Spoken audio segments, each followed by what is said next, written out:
Republican Senator Lindsey Graham appeared in good spirits during a visit to Kyiv, his 10th since the start of Russia's war in Ukraine, and his last public appearance. Days later, his office announced he had died at his home on Capitol Hill following what it described as a brief and sudden illness. Donald Trump was among the first to pay tribute, calling Graham one of the greatest people and senators he had ever known. But Graham also leaves behind a deeply controversial political record. Few relationships defined Graham's foreign policy more than his close personal and political ties with Israeli Prime Minister Benjamin Netanyahu.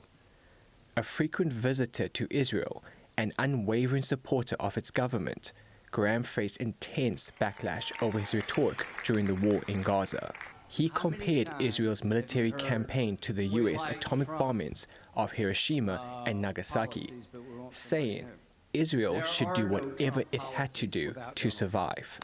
And when the International Criminal Court issued arrest warrants for Israeli leaders, Graham threatened even close US allies that sought to enforce them.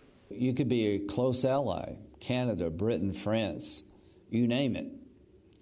If you buy into this arrest warrant as legitimate, then you're going to meet stiff bipartisan resistance in America.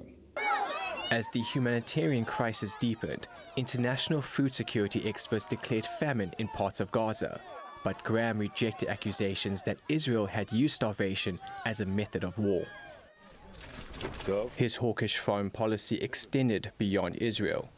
Graham championed military action against Iran, backed the US war, and spent decades arguing that American power should be used aggressively against threats abroad. To his supporters, he was an unwavering defender of Israel and American power.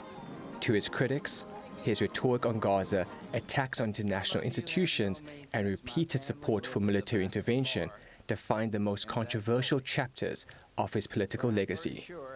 Haffajee, TRT World.